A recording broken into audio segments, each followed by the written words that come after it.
3, 2, 1, start. Para. You may find this program a little special.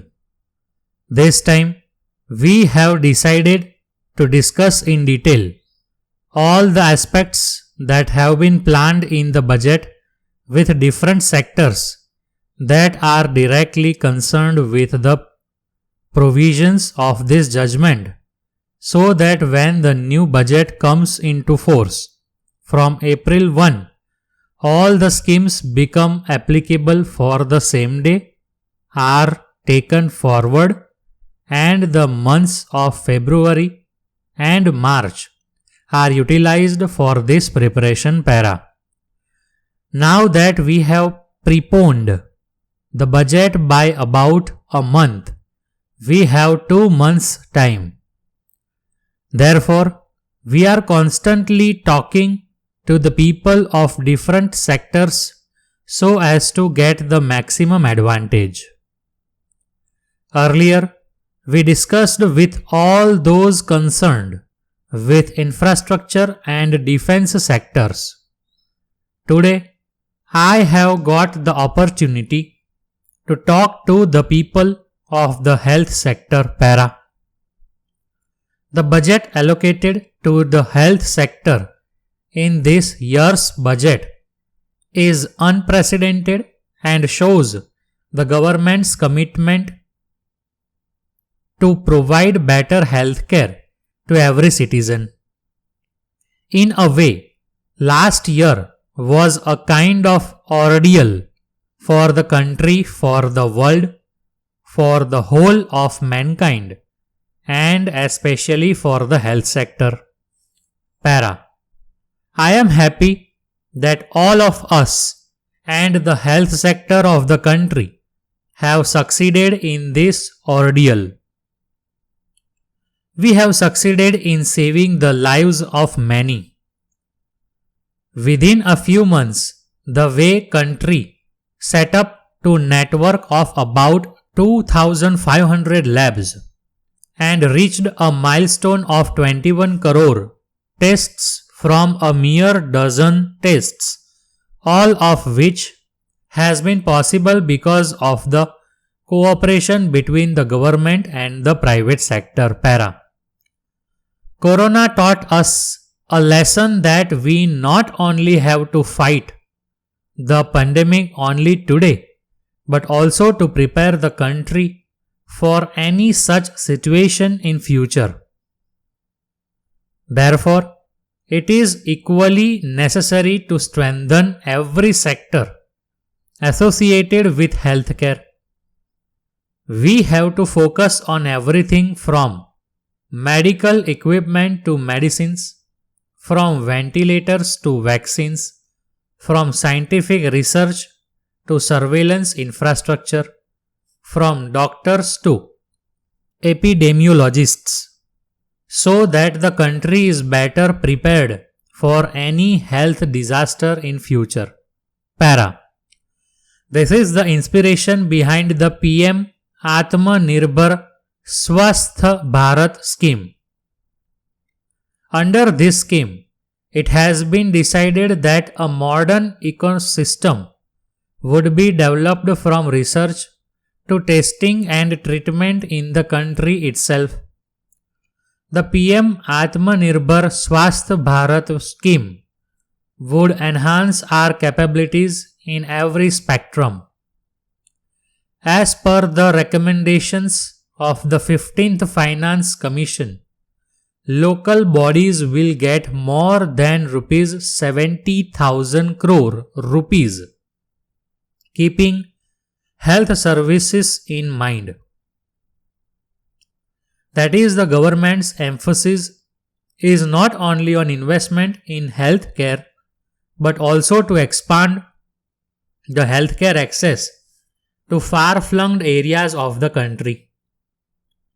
We also have to keep in mind that the investment in the health sector not only improves health, but also increases employment opportunities para.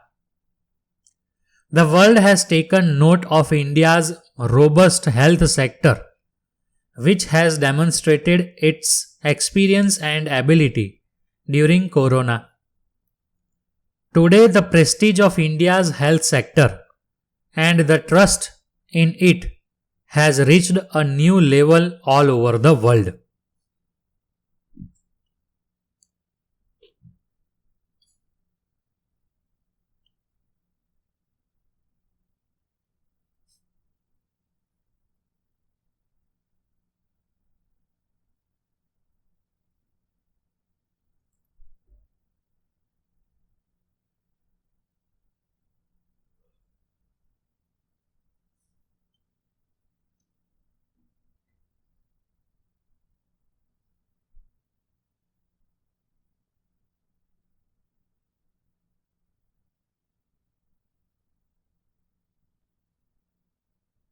Para. The effect of the aforesaid judgment is that in those cases where the punishment is imposed after holding the inquiry, the labor court/industrial tribunal is to first see whether the employer has conducted a proper inquiry and it is not an empty formality. If it is held that the inquiry conducted improper, then the court is expected to see whether the findings of misconduct are a plausible conclusion flowing from the evidence adduced at the inquiry. It has no jurisdiction to sit on judgment over the decision of the employer as an appellate body. It can interfere with the findings only if the said findings are perverse or the management is guilty of victimization, unfair labor practice, or malafides. Once the misconduct is proved, punishment imposed will not be interfered with by the tribunal except in cases where the punishment is so harsh as to suggest victimization. If the inquiry is held to be improper, then management can prove the charges by leading the evidence before the tribunal itself. If it has asked at appropriate stage that it wants to avail himself of the opportunity of adducing evidence to justify its action. Para. The necessary consequence of the aforesaid discussion is that the labor court/tribunal has to first examine as to whether inquiry conducted is proper and valid. Only when this issue is decided, that tribunal will have to decide as to what further course of action has to be taken, which would be determined upon the outcome on the issue regarding validity of the inquiry. Therefore, it is but proper for the tribunal to deal with the validity of the domestic inquiry as a preliminary issue. If its finding on the subject is in favor of management, then there will be no occasion for additional evidence being produced by the management. Para. A priori, where the domestic inquiry is found to have been properly held, neither the employer nor the employee shall have right to produce further evidence before the tribunal to support or demolish the finding of guilt recorded, nor to sustain the quantum of punishment imposed as a result of the domestic inquiry.